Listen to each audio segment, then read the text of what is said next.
Bonjour bien-aimés frères et sœurs, que la grâce de notre Dieu soit votre partage ce matin. Notre Dieu, l'Éternel est grand, ses bontés divines se renouvellent chaque jour dans nos vies. Sa paix inonde nos cœurs et sa main nous touche. Peu importe la distance que nous créons entre lui et nous, le Seigneur use toujours d'amour en notre faveur.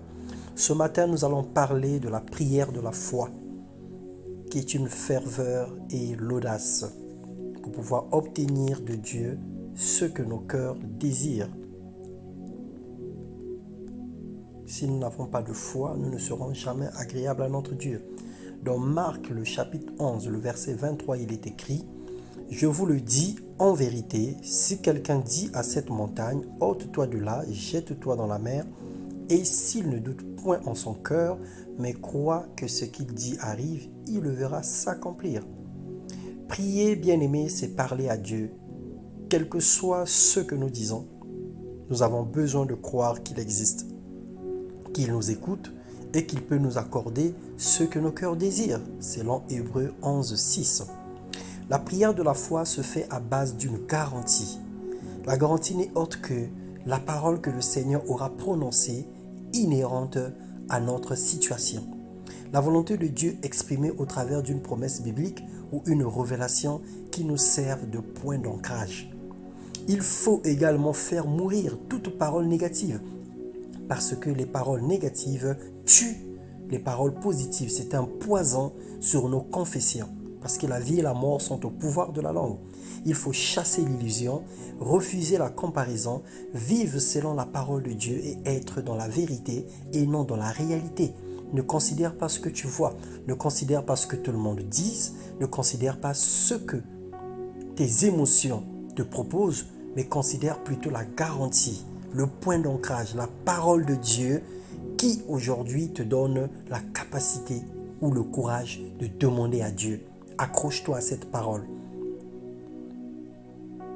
La puissance et le secret de cette prière résident dans 5 situations.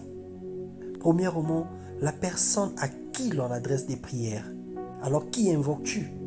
Est-ce que tu peux prier une statuette? Est-ce que tu peux prier un mort? Est-ce que tu peux prier ton grand-père? Est-ce que tu peux prier un génie? Alors, c'est là que réside la puissance et le secret de l'exaucement. Selon Jean 16, le verset 23. La foi qui résulte de la confiance et de l'assurance que chacun a de la parole de Dieu, selon Jacques 1, le verset 6. L'appui efficace sur les promesses de Dieu, Ésaïe 43, le verset 26. La persévérance et l'action de grâce en attendant le résultat, Éphésiens 5, 20. Devant rendre continuellement des actions de grâce en toutes choses, même si on n'a pas encore la chose demandée, mais déjà l'attitude de l'action de grâce. Et l'ultime aide du Saint-Esprit, la prière en esprit. La Bible déclare que quelquefois nous ne savons pas quoi demander dans nos prières, mais le Saint-Esprit, par des soupirs inexprimables, intercède pour nous. Il reformule les prières mal adressées. Il nous aide à communiquer avec Dieu. Alors de ces 5 points dépendent la puissance et le secret de l'exaucement. La vie spirituelle est une vie de foi. Le doute est notre ennemi redoutable.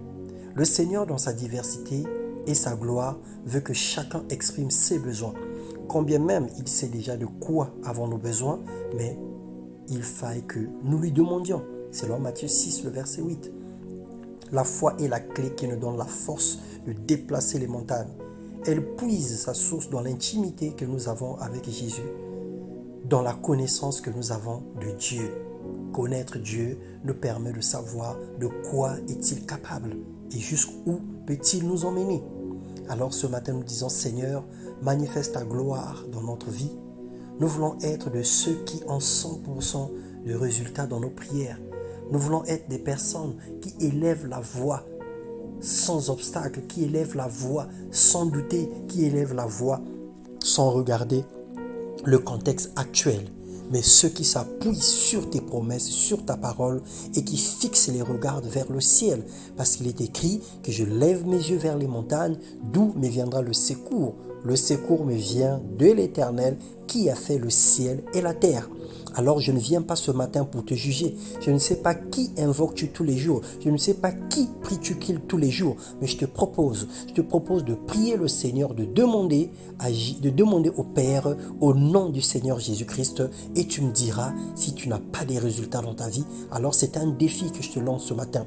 Demande chaque jour au Père au nom du Seigneur Jésus-Christ et tu me diras le résultat de tes prières fait avec foi sans douter. Que le Seigneur te bénisse et qu'il te communique la grâce, qu'il te bénisse et t'accorde les désirs profonds de ton cœur dans le nom puissant de Jésus. Amen. Bonne et excellente journée à tous. Que le Seigneur vous bénisse.